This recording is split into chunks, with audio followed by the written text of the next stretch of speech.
Welcome to the Danny Clinkscale Reasonably Irreverent podcast.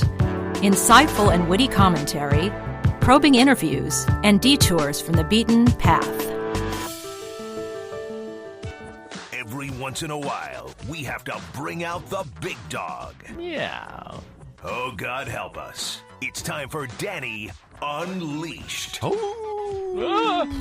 Sponsored by Easton Roofing, where integrity matters. Go to eastonroofing.com for more.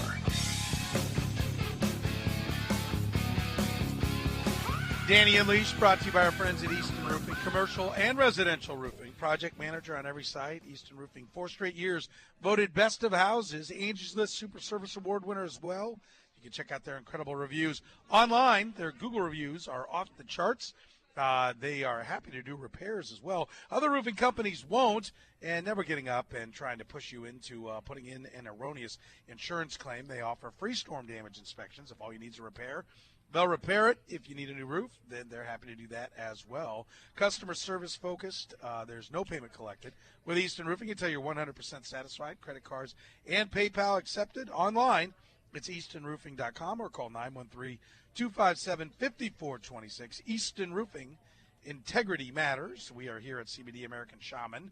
Highest quality full spectrum cannabidiol on the market. Take advantage of it. If you're just hopping into your car, make sure you head immediately to a CBD American Shaman.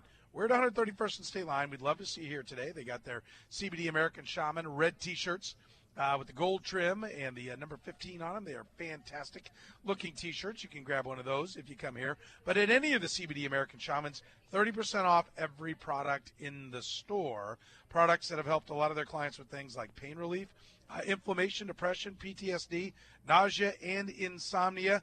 Their state-of-the-art nanotechnology increases the absorption and the delivery time of the CBD to your bloodstream. It's the highest quality out there.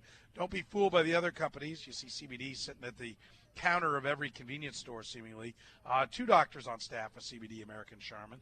Third-party lab tested. 2 full-time chemists that check that everything that goes in or out is the highest quality possible. Everything grown, processed, and extracted.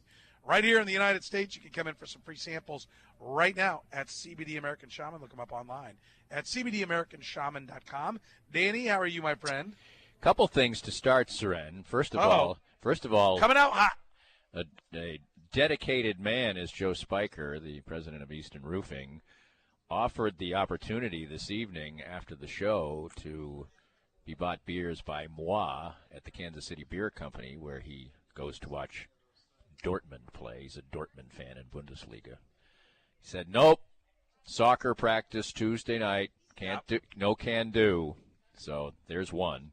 Okay. And secondly, completely unsolicited, I am a absolute fan of the CBD, and I use it for my back, the topicals. I haven't used much of the other products, but I do use CBD in my back, and it has been really, really effective. You know, I do a variety of things for my back, a lot of exercise, a lot of stretching, but it certainly ramped up when I discovered CBD because my wife, who is a singer, in fact, she has a concert this Thursday, but she had a concert maybe 2 years ago, year and a half, and she woke up that day with a migraine that was debilitating. I mean, she was not leaving bed. Sure. And so she said, I don't think I'm going to be able to do the concert. I can't even get out of bed. And so she called her piano player, and the person said, you should try CBD. And so I went to the American Shaman near me in Shawnee, and I got the product and got the instructions, whatever, and put it behind your ear and on your temple and whatever. This was right. And she did the concert that night. It was like an absolute cure. And my wife is a dubious patient, believe me. And so anyway, I saw the cream, and I said, hey, I kind of have some problems with my back. Can I use this stuff on my back? Right. And he said, sure. And it was great. It was great. It really does. I've used it on my shoulder before, and it when it starts to flare up and get a little bit inflamed, and it's great. It absolutely is. I don't really, frankly, get it.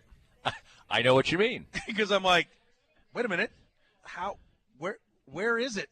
Like, where is right? That, it doesn't like I use hot I use feeling. other I do use other products because they are obviously a little less expensive. And you get that sensation, that immediate sensation. It doesn't mean it's working or anything, but right, with the CBD, it doesn't get cool, it doesn't get warm. You just feel better. I mean, that's the thing. You know? Yeah. I can tell you, it's certainly my favorite product. The thing I loved was when Timmy talked about it, that he was using it on his shoulders, because Timmy still lifts. If anyone's seen Timmy, he can play today. He's in better shape now.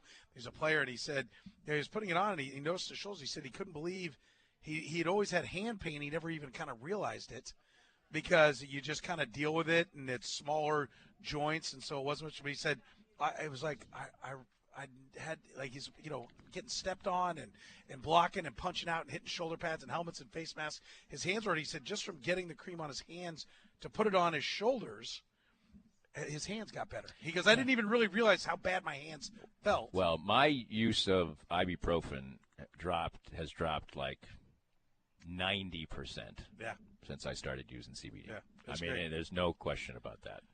And like you say, you don't feel the sensation that you do with some other over-the-counter products, that are more masking agents than really affecting and curing.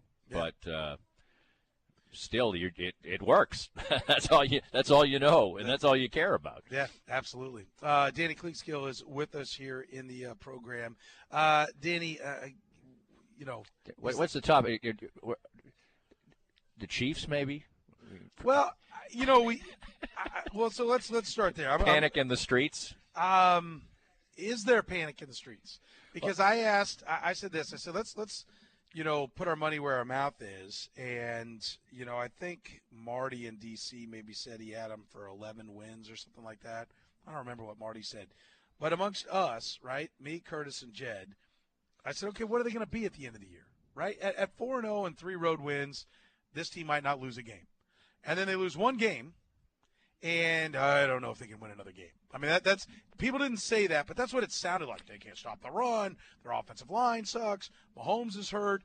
Andy Reid can't figure out what the hell play to call, which is my favorite on Reid. And I'm like, well, so what are you expecting here? 7-9, 8-8, No, 5-11. Like, where do you think this team is? And so I would ask everybody, go ahead and write down what you think it is. And if you're still writing down 12-4, then shut up with all the whining and complaining. It's okay to voice concerns. It's another thing to be, oh, my God. Well, I think the Chiefs had set such an unbelievable standard of being difficult to beat because they had never scored under 27 with Patrick Mahomes at quarterback. Mm-hmm. And when you go out, and so you felt like that was low end. I kind of did. I knew the prescription was possible to go out and possess the ball, but usually if Mahomes gets the ball 9 times, that's the only amount of possessions the Chiefs had in the game, which was obviously to the credit of the Colts, he still usually is good for 5 or 6 scores, and only 3 stops. This time they only scored 3 times. So that all of a sudden was like, oh, that's possible. So I think that's what the reaction is. Do I think it's going to be replicable on a regular basis? No, because one thing that I think the Chiefs are going to do still regularly is be ahead. And to your point you were making towards the end of the hour earlier today, I've heard a lot of the show, and it's on the podcast I did with Stan Weber today that we've talked about for weeks now, is that because of analytics and the study of the game and the way things work, that offensive coordinators just won't keep running the football even if it works. Yeah, and they especially won't keep running the football if they fall behind. And one thing the Chiefs have been very good at is scoring 10 points in their first 2 possessions. And even if the other team scores once, which they often do because the Chiefs' defense isn't very good, the Chiefs are still ahead at this point. And generally they play from ahead, and that usually makes other teams skittish about continuing to run the football, even if they're doing it. And I think it was proof positive in the fact that an excellent coach in John Harbaugh really didn't believe that he could play the game that the Colts played. And he did not believe it, and he's got a better quarterback than the Colts have. And what he said is, we're going to have to gamble everything. It's going to take – we've got to get to 34 to win. And he just didn't believe it. And then at halftime they came out and they ran the ball down the Chiefs' throat to make it a close game. But still they couldn't get close enough, and then they started throwing again. So that's why, I maybe will temper the fact that I thought the Chiefs were for sure 13-3 before Sunday night. But I think that this, in a copycat league, is something that maybe now offensive coordinators will be willing to embrace a little bit, because they know that that's the best way to keep Patrick Mahomes on the sidelines. But the other part is, if this was the offense the Chiefs were going to go to war with the rest of the year, with no Sammy Watkins, with no Tyreek Hill, then I think a few opponents might be able to shut the Chiefs down using this prescription. But well, who knows with Watkins? He could be done for the year for all we know. But Tyreek Hill apparently is coming back, and Eric Fisher's apparently coming back. So they should only get closer to returning to the form that they had before. I do want to point out that the Colts did throw it 29 times. Right, but they ran it 45. Absolutely. 6 of them were Jacoby Brissett, okay, which is not a designed run per se. But, yes, they ran the crap out of the ball, but they did throw it 29. But the throws many of them were really extended runs. I mean, he wasn't winging the ball. That's fine. They're still throwing the ball. I know. I mean, that's part of the value of throwing the ball, are the extended runs. Right, that's but I think only one team in the National Football League last year, Seattle, ran the ball more than they threw it. And so that's all. That's all. Right. I think that people who would like to see the Chiefs get shut down, they're not here. But if you're trying to shut the Chiefs down, I think all the request is from a head coach, if he were to be intelligent, let's run the ball a little bit more than we throw it, okay? We can run it, so why wouldn't we?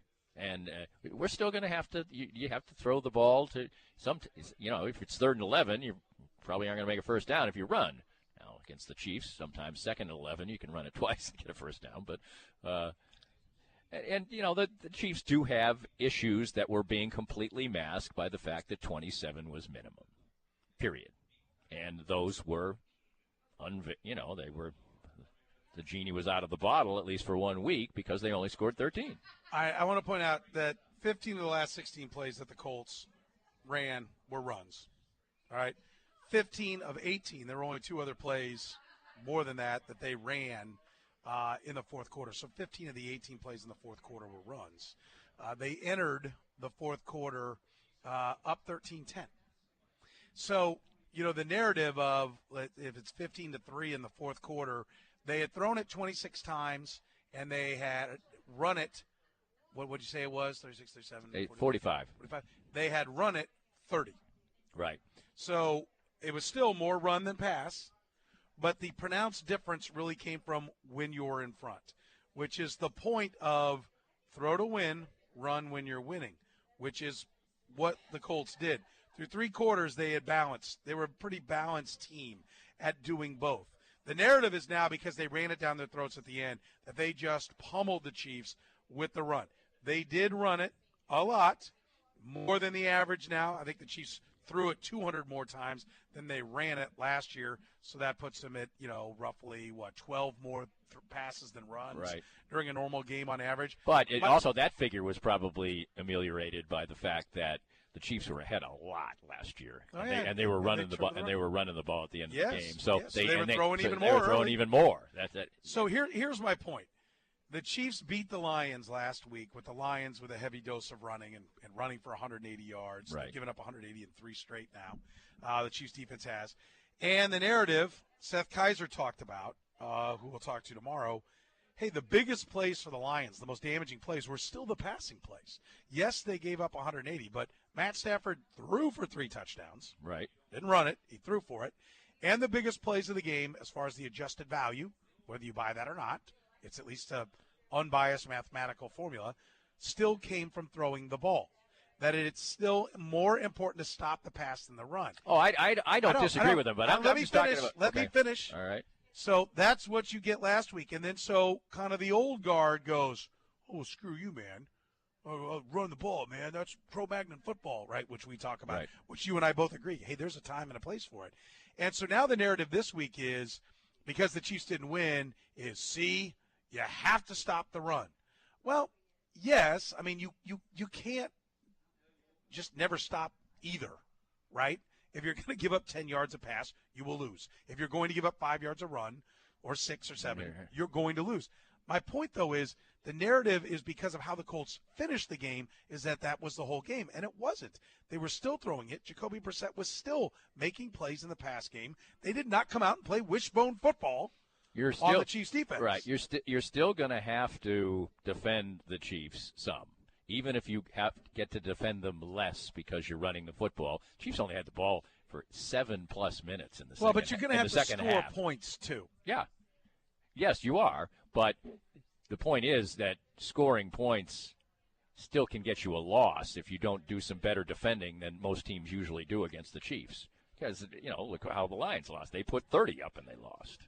Right. So I don't think it's fair for people all of a sudden to say, Seth Kaiser is right. But what we're talking about specifically here is the prescription for beating this one team.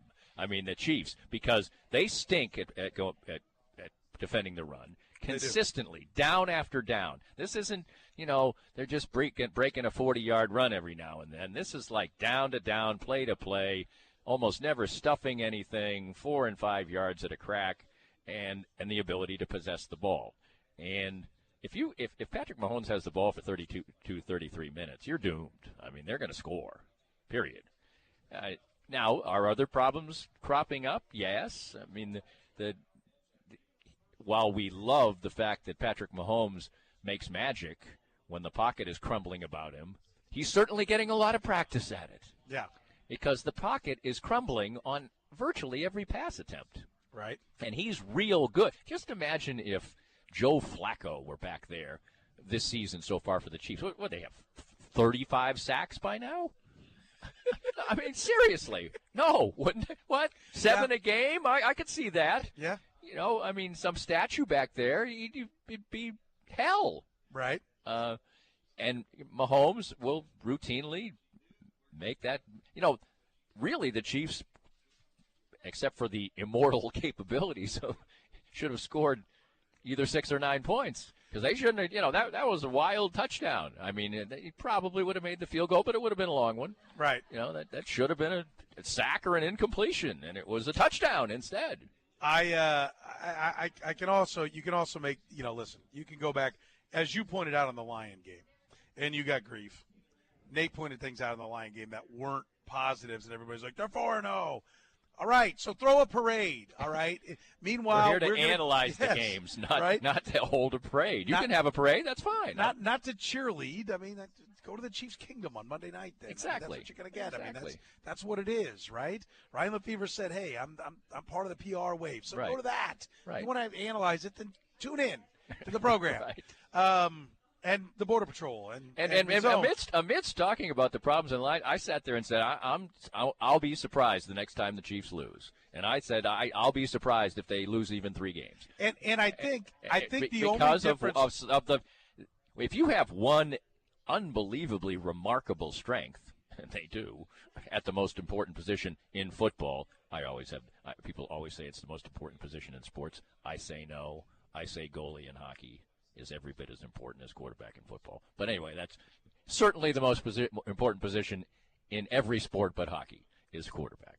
And if you've got somebody who's leaps and bounds better right now than anybody else, you've got a lot.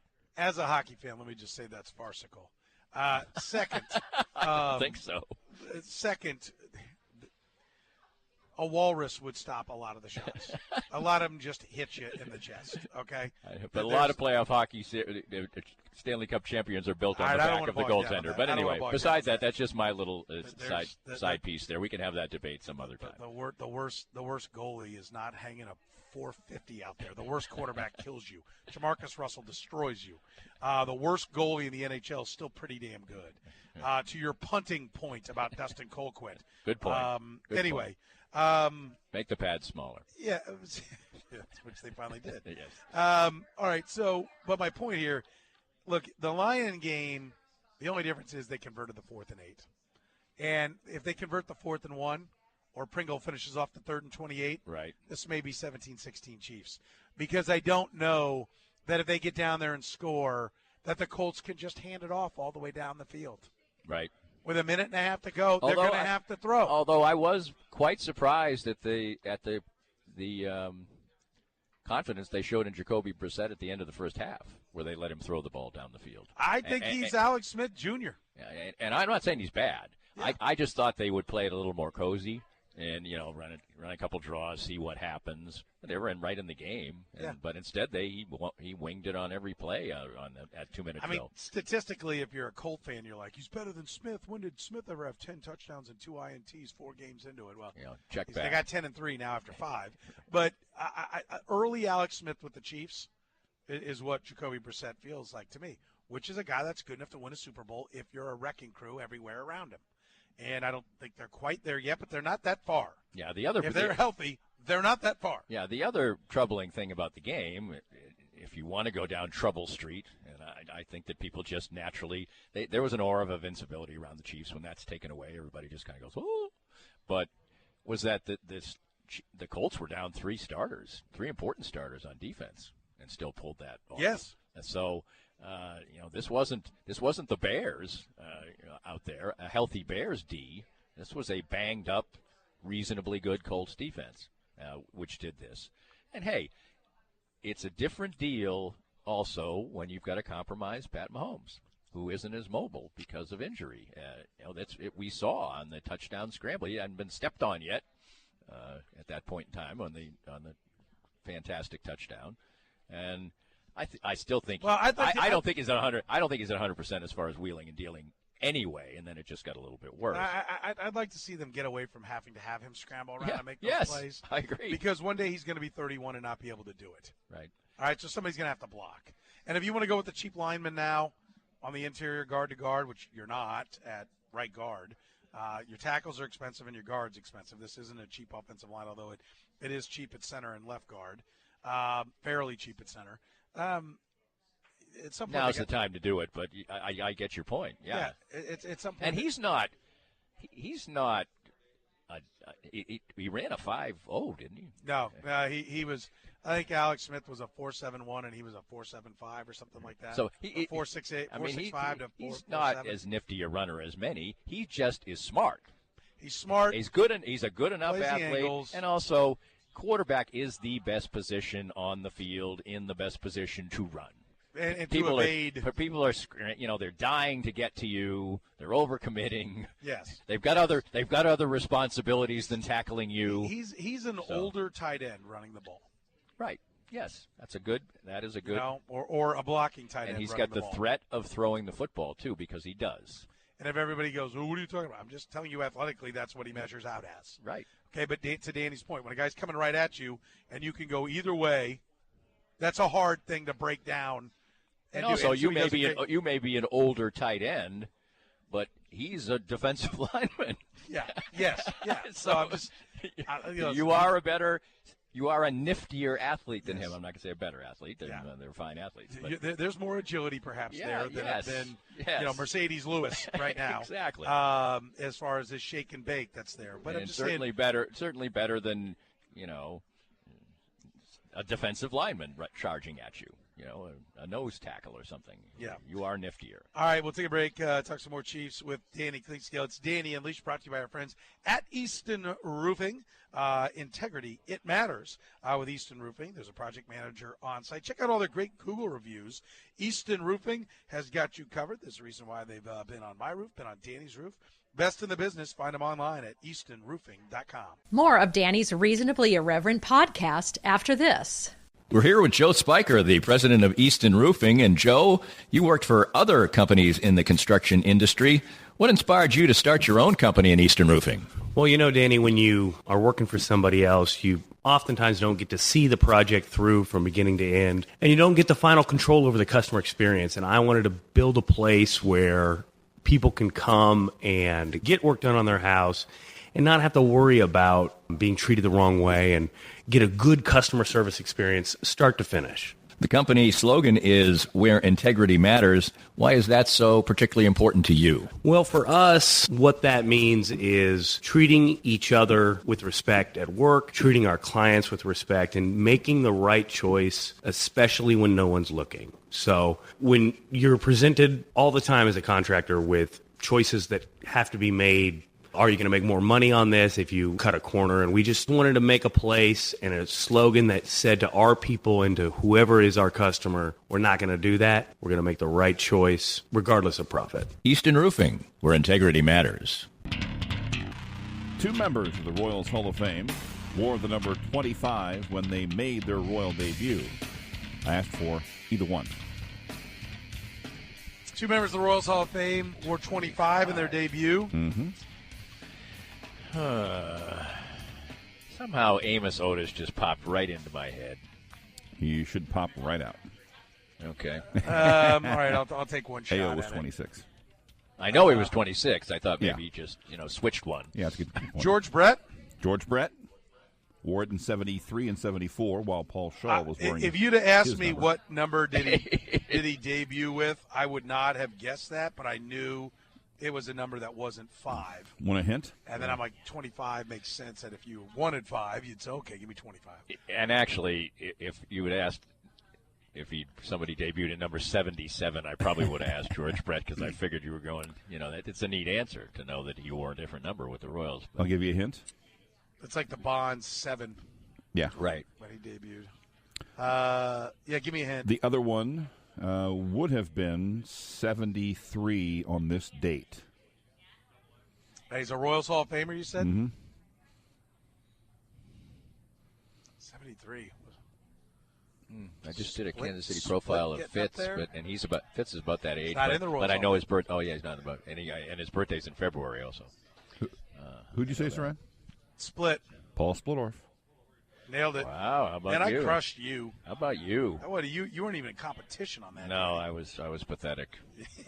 Although it's the type of question I don't really feel bad about. It's not like a No. home run leader for somebody. You're not like- You're like, oh, I had that's a I'm going to disaster. feel bad about that. What color hair did somebody have? Good Sense we were playing for. You could order some dinner on your way home. GoodSenseSubs.com to order online. Make sure you get signed up for that loyalty program. The app, even easier.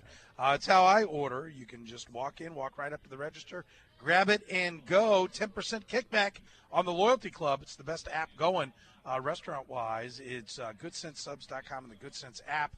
Grab it for dinner on your way home today, lunch tomorrow, whenever you want. It's all right there. We're at CBD American Shaman today. Here at 131st and State Line, 30% off on everything in the store at all CBD American Shamans. Go to CBDAmericanShaman.com. I know somebody said they stopped by a location and they didn't have the 30%. That was a mix-up. It was a mistake. Please go back. They reached out and said, hey, you forgot today's the day. Oh, yeah. So apologize. Yeah, Apologies. go back. Yeah, go back, and Go back. they'll probably realize their mistake. They might even be nicer to you.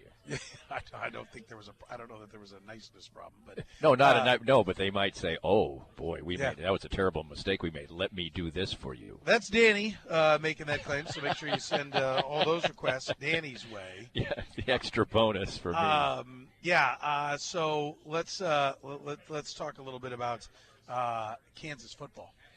All right, I'll be glad to talk about Kansas football. Do you have another big point on the Chiefs? Are you okay? No. 4th and 1. Why are you running the ball? It was about executing. They didn't block the man who made the tackle. Would I have? And also, you don't really know how compromised a football player Patrick Mahomes was then. If he was even, 80%, and I don't know that he was at that point in the game, then using him in some kind of an RPO rollout type of situation might be the way more dangerous type of thing than a straight handoff. We did see him running around later. That's true. That's and true. So I think that's a lot of people's frustration. Like, wait a minute, if he could run around, what was the deal? Right, but it's 4th and 1, and you don't block someone. I think you look. I think you look at that more than the play call. I'm sure the play wasn't designed to have Justin Houston run free to the ball carrier. No, Well, Cam Irving then started scrambling around to get back to him, so I think Cam Irving may have missed him. I was listening. No, I don't think it was a play. There are plays when you leave guys unblocked on purpose, but I don't think that was it. The way he went scrambling, I don't think that was it. No, I don't think so. And just blame the player. Now, if you want to say, why are you relying on Cam Irving on that play instead of Patrick Mahomes, I'll listen to that. I do think the offensive line, and we'll talk more about this with Tim Grunhard going to join us in the next hour. When you see some of the plays of Quentin Nelson just absolutely destroying Derek Nottie, you see the difference. They are hat-on-hat blocking and having no problem pushing around all of the Chiefs' defenders. No. That's a team you probably wouldn't want to play again. Now, beating the Chiefs a second time is obviously a difficult thing, but that style with those maulers, they could do that again. Yeah. Now, could the defense hold up as well as they did that next time around if they're more healthy? If Tyreek Hill's out there, they're not going to play 75% man-to-man if Tyreek Hill's on the field. No way. I think the Patriots will, but they won't. But the Patriots have a legit shutdown corner. Yeah. So they can put him on Tyreek Hill and then double Kelsey. That's one of the things they can do, and that's what worked for a half against the Chiefs last year. And I think that's where the injuries are a big part, not just to the offensive line, which they were down 2 guys as they got to late in the game, but with Tyreek Hill and Travis Kelsey, you can't double team them both. Right, and they were double teaming Travis Kelsey. Oh yes, and taking away. And by the way, until he got hurt, Frank Clark, they were double teaming Chris Jones, not Frank Clark. Frank Clark was getting some double teams as well, but more Chris Jones was. I just think Frank Clark. Let's just say he's in an early season slump. He's not playing great football. He's okay, but he's not paid to be okay. He's paid to be Nick Bosa last night. Well, that's what he's paid to be. They traded out Eric Berry and Justin Houston, 2 of the highest paid guys at their position, if not the highest paid at their positions, for Frank Clark and Tyrann Mathieu. And Matthew's at least playing, which Berry didn't, and Mathieu I think is playing fine. I think those are wise decisions. But I think the guys need to play better. I am not convinced that giving a first-round pick and all that cap room to Frank Clark is a wise decision. No. I'm just saying I think those previous players needed to be replaced. The way you replace them, I'm not saying is 100% sure either. I agree. That was a hefty price to pay, and when you traded for him, you knew you were going to have to sign him. And that's to your point about Jalen Ramsey. It would be the same thing.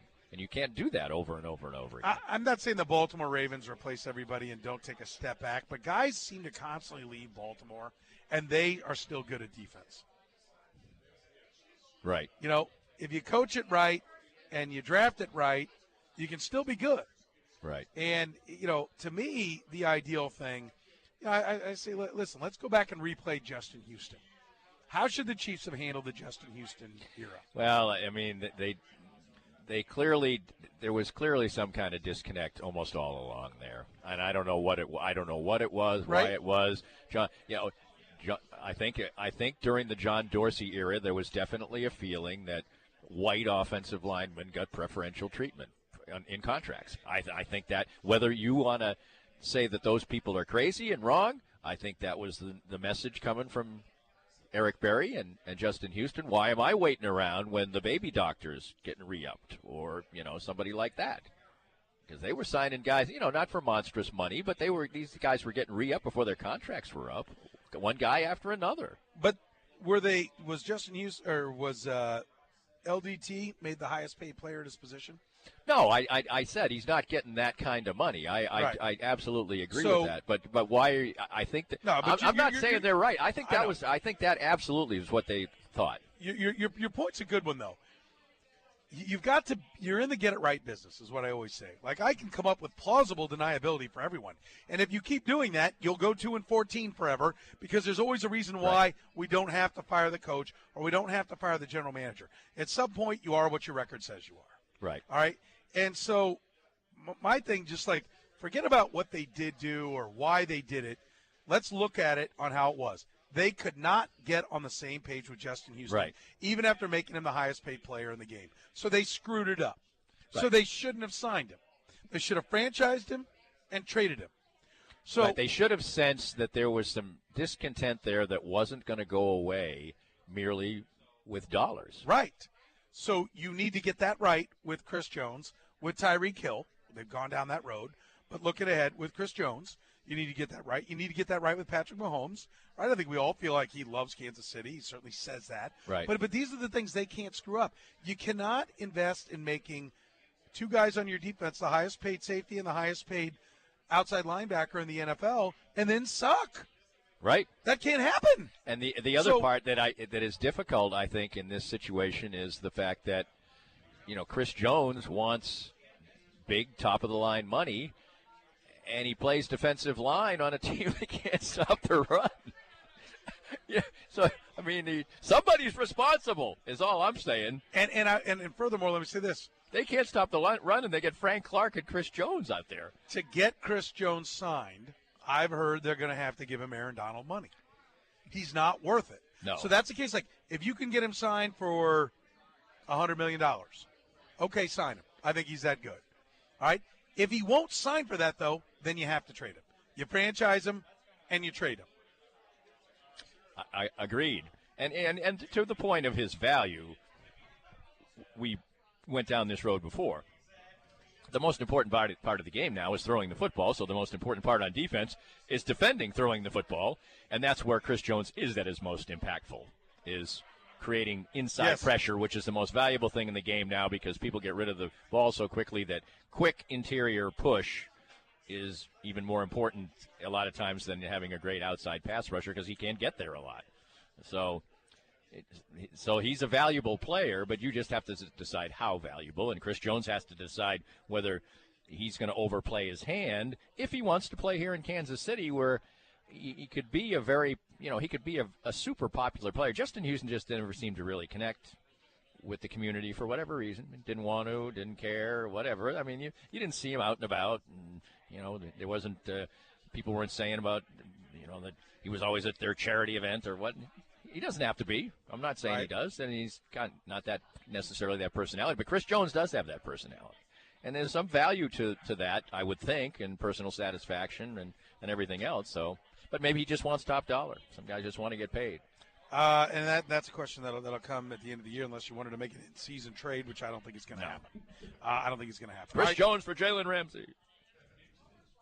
With a back injury, you gonna trade for a corner with a back injury? No, I'm just. People will talk about it. I'd listen to it. Healthy for healthy. Would you do that, dude? You're not going to have Frank Clark, Tyreek Hill, Jalen Ramsey, Chris Jones, and Patrick Mahomes all under contract. You're not having five of the highest paid guys at their position. Right. You can't do it. So figure out who you want to let go out of that mix. Right. Because it doesn't happen. All right, we'll take a break. Danny Clinkscale is with us. It's Danny Unleashed, brought to you by our friends at Easton Roofing. More of Danny's Reasonably Irreverent podcast after this. We're here with Joe Spiker of Easton Roofing. And Joe, oftentimes people will wait to replace their roof until there is a weather event. What should they know about that? Well, Danny, the important thing to remember is if you're going to turn in a claim to your insurance company, you want to make sure that you actually have damage on your home. If you turn in a claim to your insurance company and they send an insurance adjuster out, it's going to be a claim whether they give you $1 or $10,000. So it's important to make sure that you actually have damage on your home before you turn that claim in. And all you have to do is give us a call. We'll come out, take a look, and make sure there's real damage, and we'll tell you if there's not. Maybe it's just a small repair and it's not worth a claim. So it's always smart to get somebody you trust to make sure there's damage before you turn in a claim. Quality advice and guidance from Easton Roofing, where integrity matters.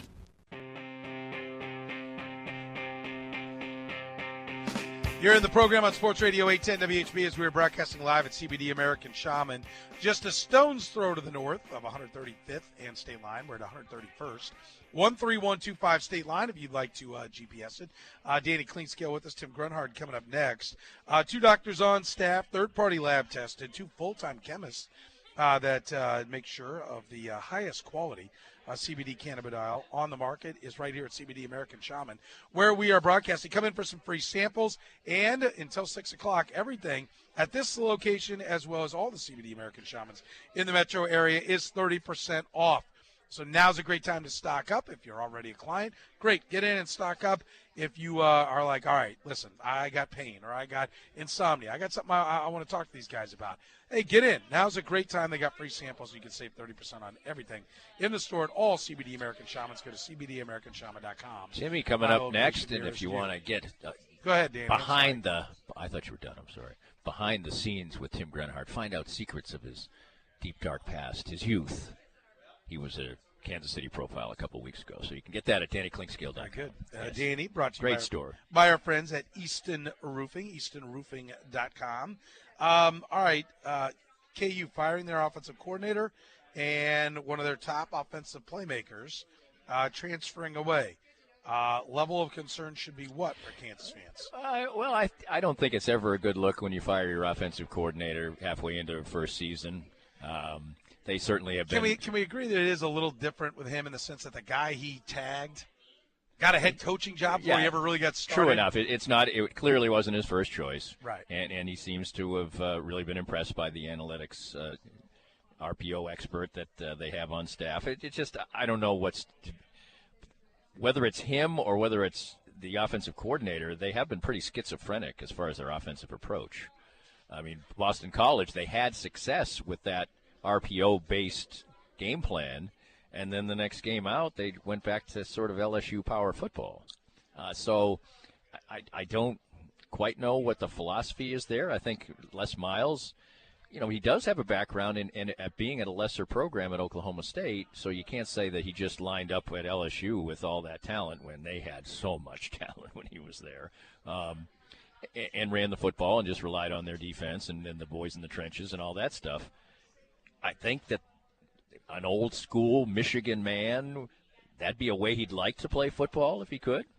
But I think maybe he's realizing you can't, especially at Kansas. He's never going to have the best players. He's got to have better players or he's just not going to succeed. I think that Herbert's that's a more interesting thing maybe even. That's a player. I mean, I can replace a coach. But Herbert's he's a real good player. Puka's got an incredible flash and dash, but down to down, I think Herbert's a better player. I think the two of them together is a great combination. Yeah, absolutely. And so it's not a good thing that he left, but I will say this. Every great coaching success usually comes with guys leaving. Yeah, no doubt. I'm not willing to do what this guy's asking me to do. So I think you do have to set the culture of your program. You do have to have guys that are bought in, and so people are going to transfer. Yes, no question. It's part of how Kansas got to where they are scholarship-wise and why they're wanting to rewrite the rule book to try to get back up because it's so incredibly hard for them to get their numbers back up. So, listen, I'll just say this. I'm not going to panic. Anybody transfers out all the way up until next year starts. But when next year starts, the coaching staff needs to be solid. Guys can leave, but only for better jobs. And players should only be leaving if they're behind guys that are really good. Yeah, or if they're that's got to be done after this one right. year. Yeah, and Les Miles is difficult to judge because it doesn't really matter for the sake of running a football program, but there's a lot of oddities in covering Les Miles. Oh yeah, listening to his coach's show is a treat. Fascinating, I guess, is the only. It sounds like almost like. He said, well, I don't want to sound – I'm going to try to sound more like Mr. Rogers today on Mr. Rogers' Neighborhood. Right. I mean, you might be better off trying Mr. Robinson from Saturday Night Live. All right, let's talk Chris Kleiman. I'm not going to say – I don't think the shine's off. I think maybe the expectations grew beyond where they should after the Mississippi State win. Or you disagree? Is there a reason for concern? I think there's some reason for concern because they've looked awful in the two games. I mean, almost non-competitive, particularly on offense. How about this? I mean, I hate saying that. I think that it ain't Carson Wentz at quarterback. Right. Put it that way. But, through 3 games, Skylar Thompson had been pretty precise and spot on. But they're playing kind of a simple – they're playing a game plan that is one you would use if you have better players than the other team. Yes. And you know it. And I will also say that I know K-State fans didn't like quarterbacks getting banged up in the running game. a mobile running quarterback is generally speaking the way you punch above your weight. Certainly, and I think Skylar Thompson can run a little bit, but they're certainly not using him much like that. They're trying to use a sophisticated running game a la old Nebraska, that wasn't as simple as it looked, and he was good at coaching that. But so I just think that 3 games were great, 2 games were bad, and now everything's just completely up in the air, and you just got to wait. Yeah. I mean, you just can't tell how he's going to recruit, whether he's going to keep up this offensive philosophy, which is a difficult one. What will the spread be, KU K-State at St. Lawrence? I think that's going to be pretty tight. Maybe K-State just field goal or something. Just see that field goal. Interesting. Maybe. DannyClinkscale.com, Easton Roofing. This podcast was made possible by our great sponsors like Easton Roofing, the presenting sponsor of Kansas City Profiles at the Danny Clinkscale Reasonably Irreverent podcast. Easton Roofing, where integrity matters. We hope you enjoyed the latest Danny Clinkscale Reasonably Irreverent podcast. Come back soon for something fresh and new.